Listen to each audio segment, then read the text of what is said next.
Hey guys, welcome back to my channel, Bethany Brings Books. I am here today filming a video that it's been a long time coming.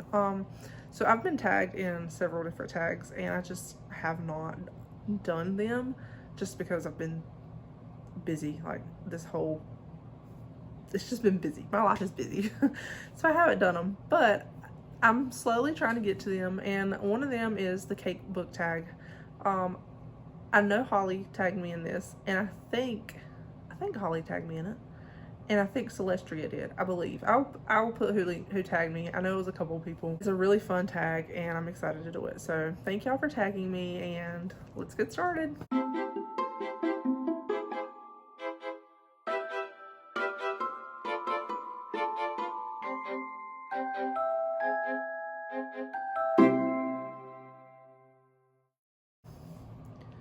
So like I said, this is called the cake book tag, and there are nine prompts, or nine, I don't know if you'll call them prompts, whatever you call them. There's 9 of them, 9 questions.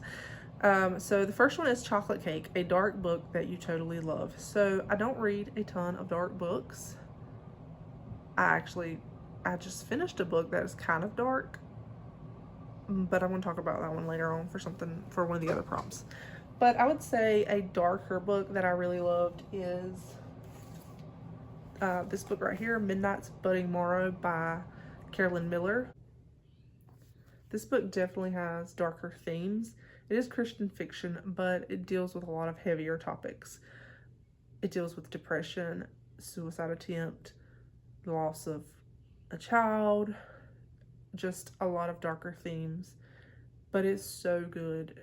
Carolyn Miller, I love her writing so much. I've talked about this book several times here on my channel. It is the second in a series, but you can absolutely read it as a standalone. Like, when I say that, I know, like, I've heard people say that and you really couldn't. This book, absolutely, you could read it as a standalone. There's no mention of the characters in the first book, other than, I think, briefly at the end, they may mention the main male character as, like, a friend from the war. That's absolutely the only mention. You wouldn't know anything that happened in the first book from this one. So this follows a young lady who ends up having to enter into a marriage with a man who is very despicable, and it's like set in this big estate that's crumbling and it needs to be taken care of, and some things happen where she has to marry him.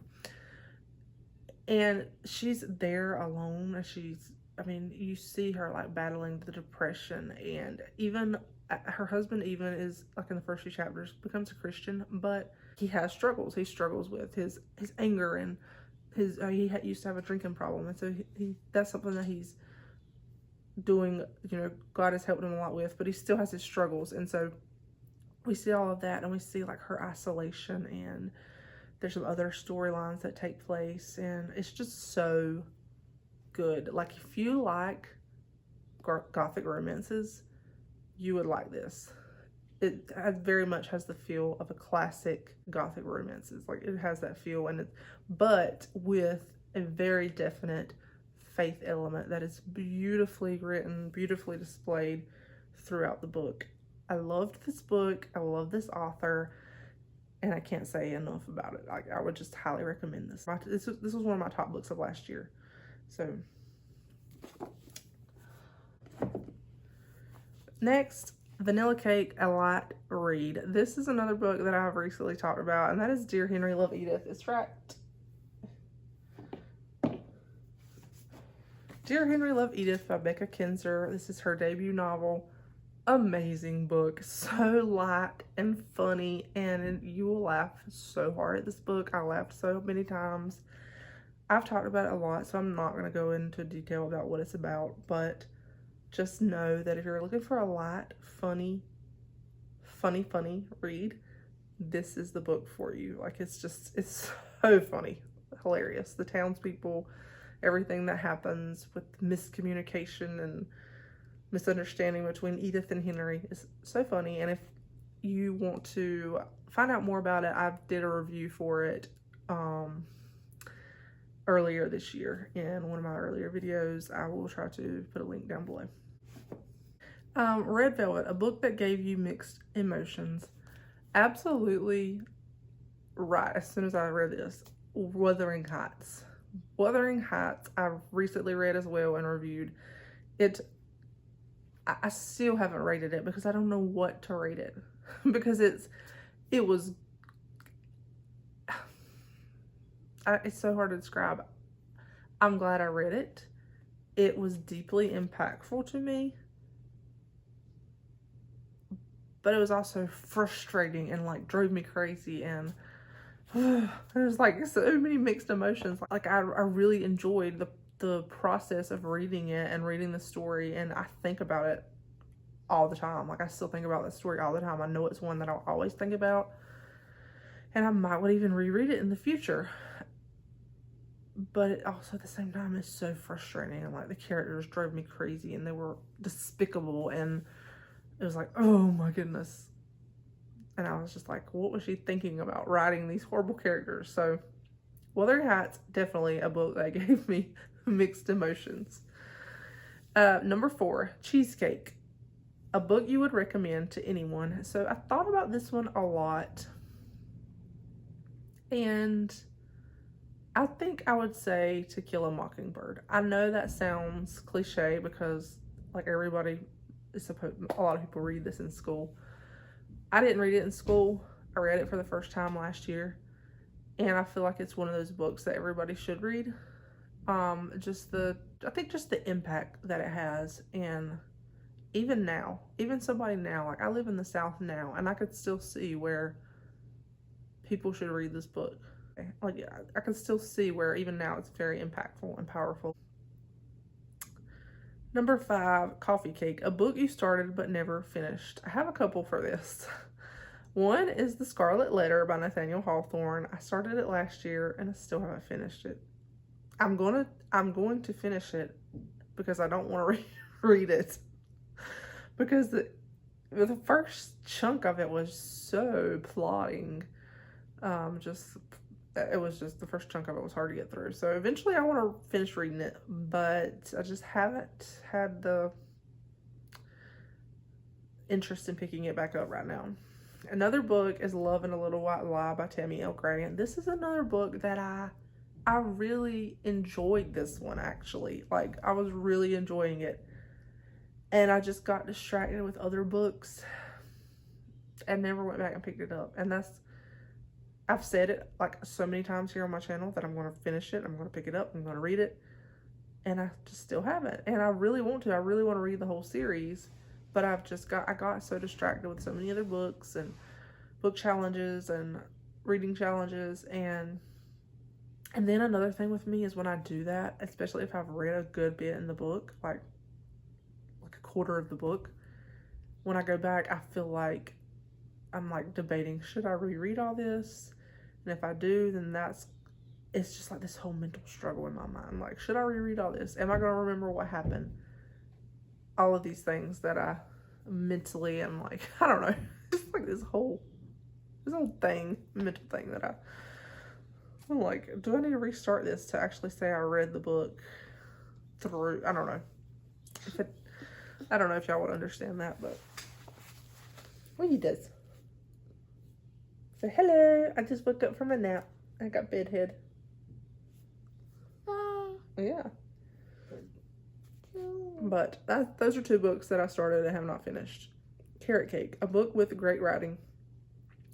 Any book by Ellen Montgomery, pretty much. If you pick up a book by Ellen Montgomery, it's going to be good writing.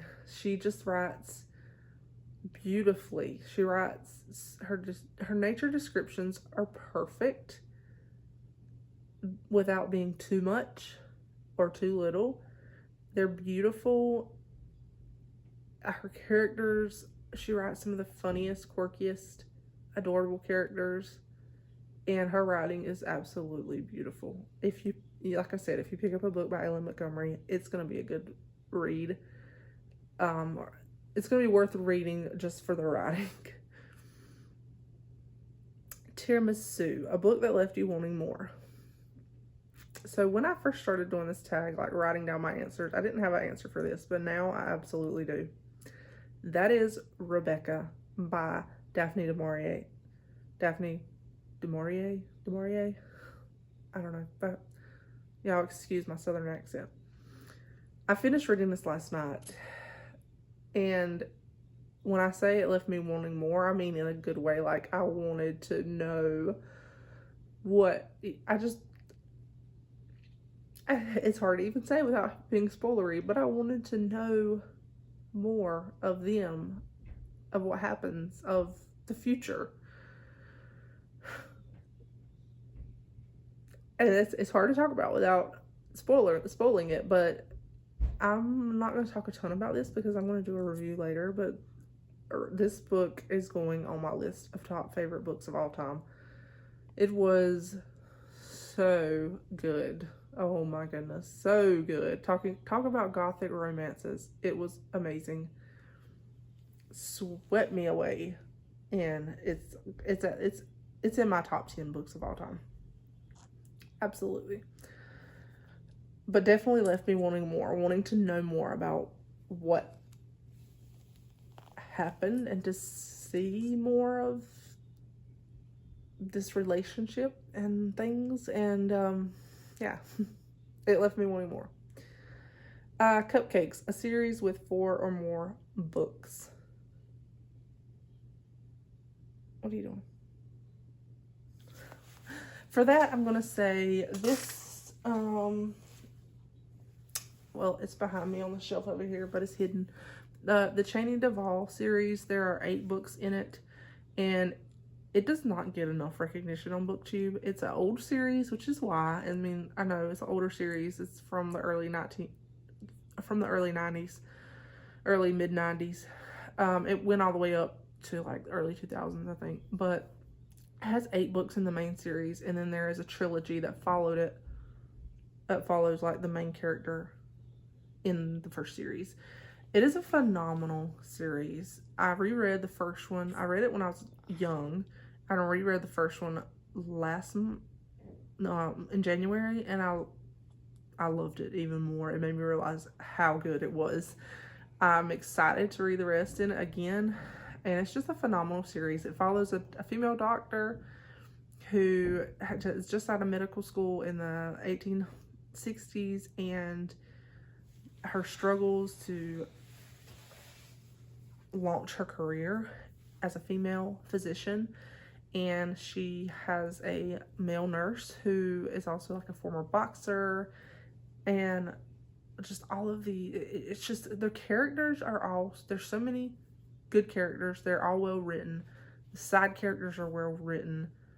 She brings in so many historical details and elements, and it's just a really good series. I would highly recommend reading it. It's by Gilbert Morris and Lynn Morris.